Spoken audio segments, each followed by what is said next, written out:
What's going on, guys? Welcome back to the channel. Today I'm talking about that beautiful, amazing Saigon, also known as Ho Chi Minh, Vietnam's craziest, busiest, wildest, and most energetic city. In this video I'm breaking down everything you need to know, from how much it costs to get there, how to get around, food, cost of travel, how to navigate yourself safely around the city, and things to do, a couple of food gems, and most importantly, best 2 areas to stay in, and of course what to expect from this crazy busy city. So cost of living, like daily spending, I'll just give you some numbers on what to expect. But guys, firstly, Vietnamese dong is big ass money, big ass bills. I'm talking about 10,000 up to 100,000, 500,000 and shit like that. So you got multi-millions in your pocket. You think you're rich and shit, but I mean, you're not that rich. But why I'm bringing this up is because you can, if you someone has rushed easily or get your numbers all messed up, you can't always give the wrong money, right? So 10 could be 100, you know what I mean? 50 could be 500. So always look at the bills properly, and I would say have bigger bills, pay, get your change, make sure you get enough change, and all the little bills, just give us tips and just get rid of them.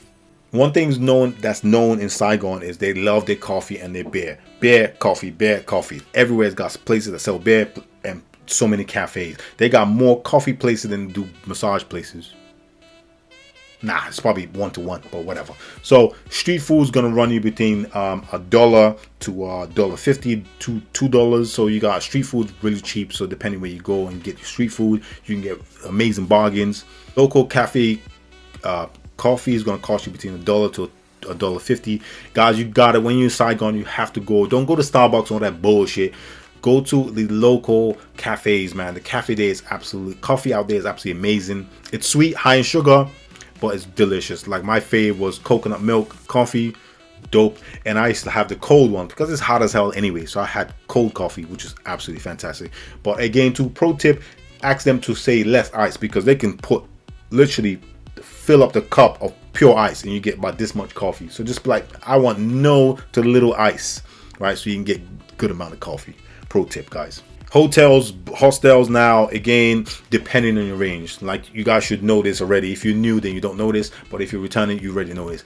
I like staying in nice hotels. So I mean, nice hotels are going to run you between 100 to 200 per day, depending on the season. Off peak, right? If you get off peak, like a lower season, then it's cool. Like April and May, it's good timing. So you're looking at 80 to about 150 per night, depending on the hotel, star rating and all that jazz. But if you're on a budget, you can get a hostels for like as little as $15 to $20 per night. Again, you just got to research, guys, depending on the star rating and location and blase. But you can get amazing cheap deals. Vietnam is very cheap if you want to go on a budget. It's very budget friendly, and there's so many deals. You just got to look for them. SIM cards, guys.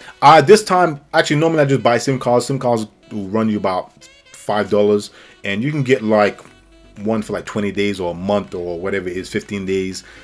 Generally, I get SIM cards, but this time I actually got an eSIM. I didn't realize you get eSIMs, and it ran me about $15, and I got it for 20 days. 20 days. Yeah, 20 days. And yeah, I've had Wi-Fi pretty much all the time, but sometimes it will take a while to like, let's say I moved cities, it will take a while to adjust. But I pretty much had Wi-Fi the entire time, and I still had some spare. I had like about 2 gigabytes, whatever it may be, still left over. So you know what I mean, eSIM's a good one. But if you don't, get a SIM card at the airport. Guys, pro tip, if you're gonna get SIM cards, get it in the cities. If you get any SIM cards at any airport, it's going to be double the price. Now, there's Grabs and taxis. Now, 2 different ones. Grabs, you do it for the app. You can just get regular taxis. There's like little electric taxis. They're going to run you, for a 10-minute ride, they're going to run you between $1.50 to $2.50. $2.50, depending where you go. Like, let's say 10-minute, 15-minute ride. So going around the city, like 10-20 minutes ran us between 30 to 60, 70, 80 dang that range. So it's not super expensive, which is great. So taxis, best way to get around cities, taxis. You can get buses, super cheap, but again too, it's gonna be loads of traffic, might not have air conditioning, it's gonna be packed. Or train, there's not too many trains, so it's just gonna be buses and taxis, or jumping on the back of like someone. And if you're little, I'm a big guy, so I'm not jumping in the back of nobody, grabbing to anyone's, holding on to anyone on a scooter. But you could do that. That's a really cheap way to get around the city. They have grabs, like scooter grabs, where you just jump on the back of the driver and they take you wherever. So that's a quick, cheap and quick one. And really, man, if you're on a budget, man, you realistically you can live per day and have a good time, eat good, and see some things from $25 to $55. You know what I mean? So that's like a price range right there for a daily spend. Getting around the cities. Now, I'm just gonna talk a little bit about getting around the city. Then I'll talk after this where to stay. I got 2 nice gems for you, and this is very important. So listen. Anyway, getting around the city. Like I previously said, Grab. Guys, just download Grab onto your phone. It's like Uber. It's Asia, Southeast Asia, East Asia's version of Uber. It's actually really cheap in Saigon as well. You can pay, great thing, you can pay with your card. You can just have your card on there and pay cash. I use normally cash, and I just pay with cash when I'm in Asia. So you can just change the setting to cash and just pay with cash and give them a little bit of tip. You know what I mean? Help them out a little bit. So getting around the city, even though there's mad traffic, be careful, because obviously price is going to be a lot more when during rush hour. And during rush hour, you can be sitting in the car for an hour, right? So, you know what I mean? So just depend. Like, for instance, my flight was, Qatar Air was completely delayed. That's another trash story. Go check out my previous video. I'm going to make another video on that. So I was originally meant to fly into Saigon at 1 p.m. but didn't end up getting there till 7, and that's bang rush hour, right? And we were where my first hotel was in District 1 was literally about 30 minutes from the airport, literally to the door of the hotel, and it took about an hour and a half because there was so much traffic. So bear that in mind. So guys, easy way to get around is Grab. Even from Grab, you can get a Grab scooter where you jump on the back of someone and they take you. So obviously, if you want a quicker way to get around, is literally a Grab scooter, and it'll take you, and it'll just be quicker than you sit in the car. But again, Grab's taxis are very cheap, and it's the best way to get around the city, guys. That's what I would recommend. Obviously, if you're staying in District 1, you can walk. You can literally all the tourist stuff, you can literally walk. You can get to the walking street and just walk around. District 1's a great and best place to stay, but I'll get into that in a second. Traffic is absolutely mad. I'm trying to think what's madder, traffic in Saigon or Bangkok. Saigon beat it. It beats Bangkok, and Bangkok's crazy. All you guys that have been to Thailand, you know Bangkok's traffic is mad. Yeah, Saigon's traffic is worse. Guys, pro tip, at least in Bangkok, you got to give the Thai days, they got traffic lights. Saigon guys, pro tip, you got to be careful when crossing the road. You probably seen TikTok videos, YouTube videos, whatever it is, of it being chaotic trying to cross the road, and it's an absolute fact.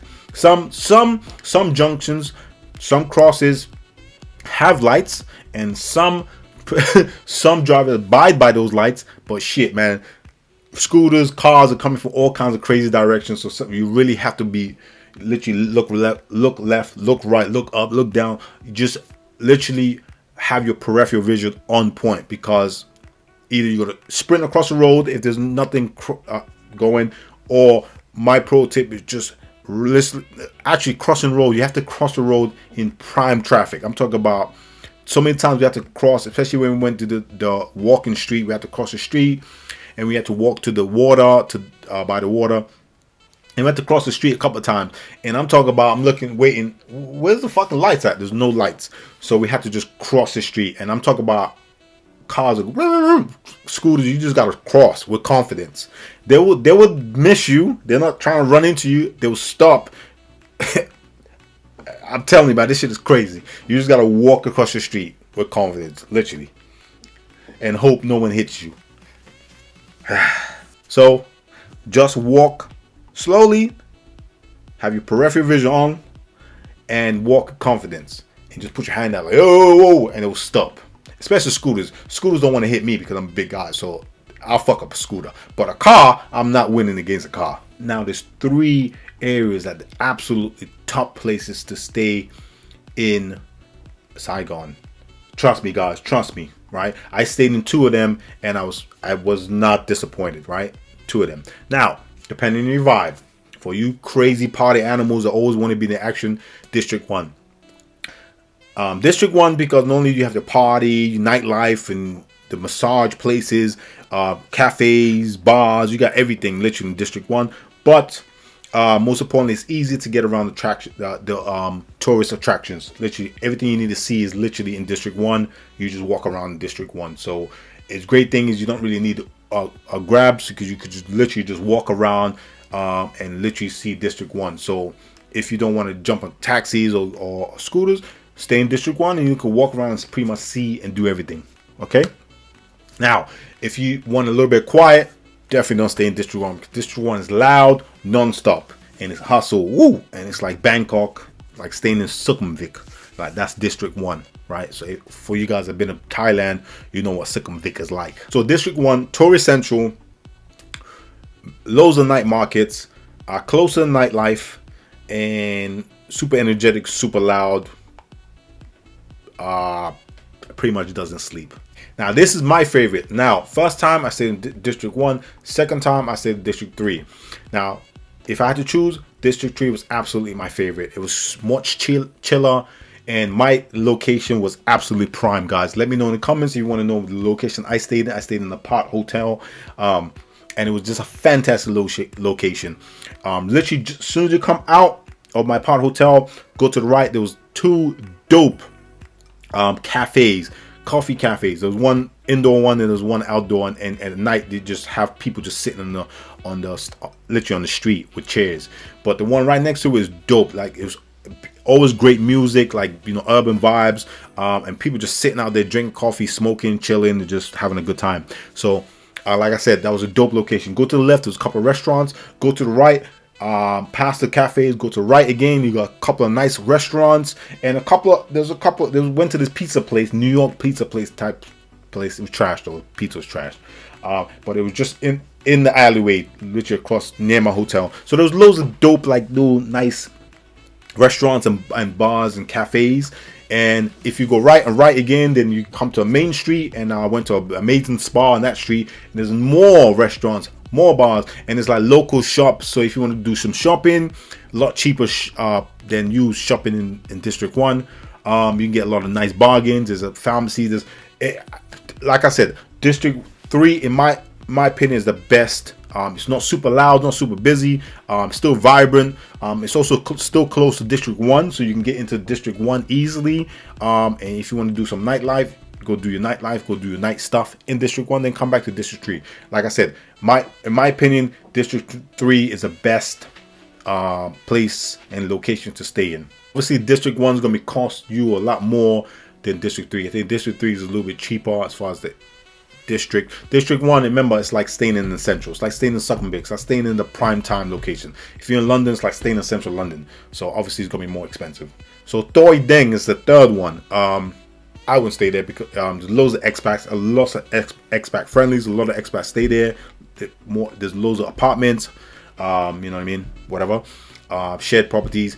And a lot of them stay there. Definitely a lot more Western. It's very trendy. It's lots of cafes and stuff like that. So it's cool. Went there one time. It's cool. There's lots of some Vietnam places here and there. But again, too, I like to stay around the locals. I hang out with locals. So I don't want to be near the expats. But again, if you, let's say, planning to live in Saigon for a bit, this would be a great area to stay in. It'd be cheaper as well than District 1 or 2. For sure, definitely more cheaper than District 1 and definitely District 3. So this would be a good bet to stay in. But again, too, obviously, if you're a traveler, a visitor, and you want to get the true vibe of Saigon, you got to stay in District 1 or District 3. Those are about 2 standout places for sure. Forget about the other districts. There's so many. There's like 10. And it's funny enough, the districts are just placed weirdly. You would think District 1, District 2, District 3, District 4. Now, District 3, District 10 is next to District 3. I'm sure of that. It's all random. So, but anyway, I'm just saying, if you're looking at apartments, all hotels, look at District 1 or District 3. Food scene and prices. I love this city, man. Lots of good food. Again, like I said in my previous videos, it's not my top 5 in food, but it's still good food. So you Vietnamese food lovers don't like, hunt me down. It's just not it's not my favorite food. But anyway, it's still good food. I also tried steak, grilled steak and ants. Has anyone, let me know in the comments, have you guys had this recipe in Vietnam? Grilled steak and ants. It's quartered by some kind of spicy ants. I couldn't believe it. I couldn't believe my friend ordered this shit for me because I was hungry too and I wanted some meat. I wanted some protein. You know what I mean? And this comes and I'm like, yeah, what the fuck? And she's laughing. And I'm like, is this ants? I thought it was a little bit ants that crawled in the shit, but it was ants. So apparently some famous Vietnamese shit and it's like ants. Guys, I don't want to eat ants, bro. I'm just saying. It was alright, but I just eating ants. Come on now. But anyway, man, so like, depending where you go, like I said, it's not super cheap. Like when you go, like if you go to rooftops, it's great vibes, but it's not all the way cheap. If you go to nice restaurants, you're looking at $15 to $30 per person, right? So it depends where you go, where you eat. Like we went to this one Korean place. That shit was expensive. It was like $25 each. Right, so it all depends. Again, to not all places like that. You can go to cheaper places. I went to a brunch place. It was like what, $10. It was a bit between $8 and $10, including drinks. Depends where you go, where you eat. Generally, the beers, they love beers out there. If you want alcoholic beverage, beer is the best thing to get, the cheapest thing to get, and they have different flavor beers. It's dope. Even this Vietnamese beer is pretty good. And I was running between $1 to $2, right? Cocktails. Whereas cocktails are going to run you between $5 to $15, right? So it depends. Think about it. 5 to 15. That's pretty much if you same prices in the UK, right? So it all depends. Again, obviously 5 is the lower end. You're not going to find that in the UK, but you find in 10 and up. You know what I mein? So if it's $12, that's like 10 pounds. So pretty much same prices. So it all depends on where you go for cocktails. Eating in Saigon is next level. There's so many places to eat, so many foods to try, vendors, street food, restaurants. There's restaurants everywhere. And the good thing is you could eat anytime. Like, honestly, I remember I was out like 2 in the morning and there's loads of places open to eat. So great thing about Saigon that I love is like it's like a night town, man. There's always cafe places open. There's somewhere you can get a beer, and there's somewhere you can definitely eat, right? So if you're a foodie, this is a great place for you. You can go try all these different kinds of delicious food. Safety and English speaking and vibes. Let's start with safety. Safety wise, pretty safe. Honestly, it's crazy. First time I stayed in District 1, second time I stayed in District 3, and apparently I just realized like my last night I was staying right next to a police station, and guess what? I didn't see one damn police officer. I didn't see not one. Not standing outside, not inside. I didn't see not one police officer the entire time. Right? I'm just thinking about it. So it's a safe city, but again, too, like everywhere, there's gonna be petty crimes, guys. So watch your purses. There's gonna be, especially at night, there's gonna be purse snatchers. Is known for that. Not known, super known, but it's happened for sure. Any major city, that shit happens, especially with tourists. Remember, guys, poverty and people making less, they see tourists and you're just a target, right? So if you're a tourist, remember you're always somewhat of a target from a scam or maybe petty theft. Not huge crimes, don't worry, guys. It's super safe. Even as a single traveler, single lady traveler, single guy traveler, you're traveling as a couple, as a group, whatever, it's very safe, guys. But again, too, you have to P's and Q's. Don't get super drunk and you're walking by yourself. Try not to walk by yourself at night. If you do, stay in littered areas. Hold on to your purse. And most importantly, don't flash your damn iPhone 13 or 14 flashing around. If someone snatches that shit, that's your dumb ass. I'm not saying you can't record, be a tourist. I do that, but hold on to your phone. Just don't flash your shit around. Don't flash wealth around. Be smart. Now, English, this is a tough one, guys, because this really struggles. As far as Southeast Asia and in South Asia, period, this is probably the least English-speaking place that I've been to, especially a capital. Well, not a capital, I'm sorry, but especially a major city that I've been to. They don't speak English at all, hardly. It's definitely not even close to KL. KL is here, and Saigon's here.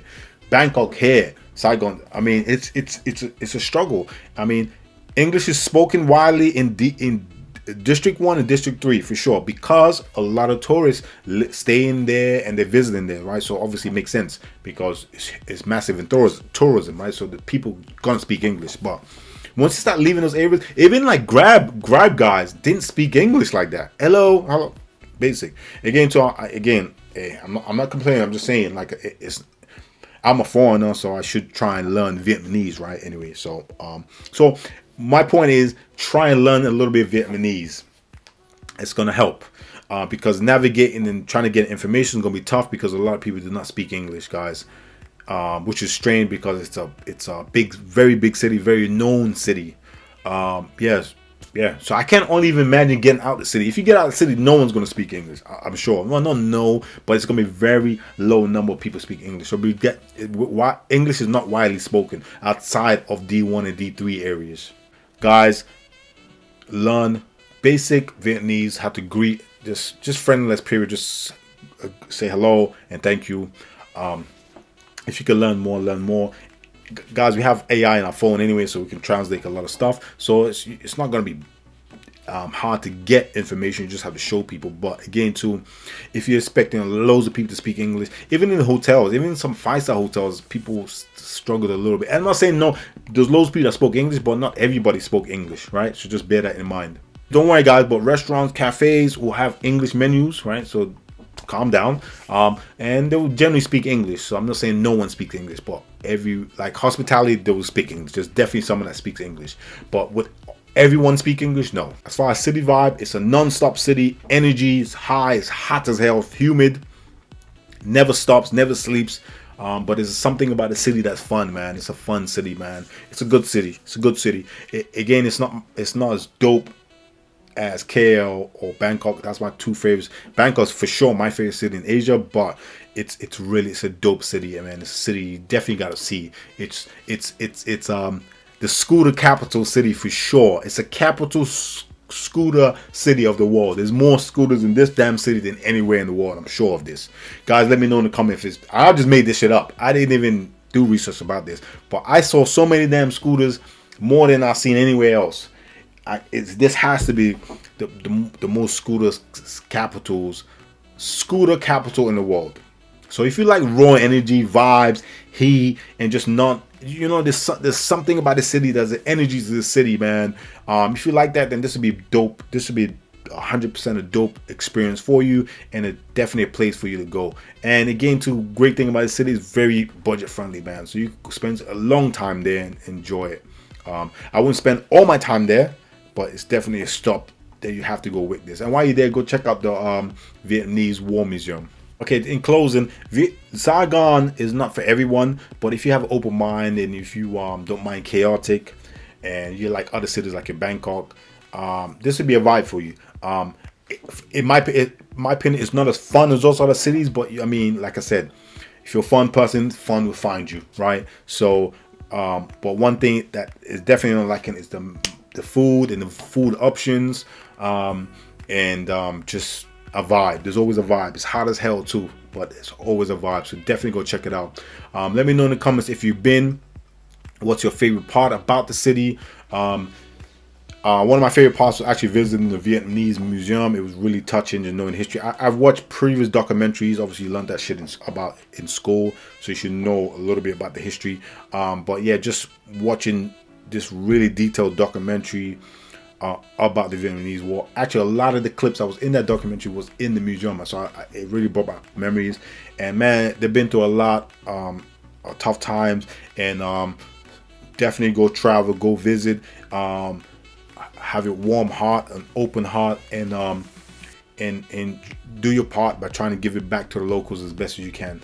Hope you enjoyed this video. If you're new to the channel, don't forget to hit that subscribe button and hit that like button. And if you're returning subscriber, man, I appreciate you, appreciate the support. Any more information, any questions that you may have, let me know in the comments and I'll get back to you as best as I can. Till next time, peace.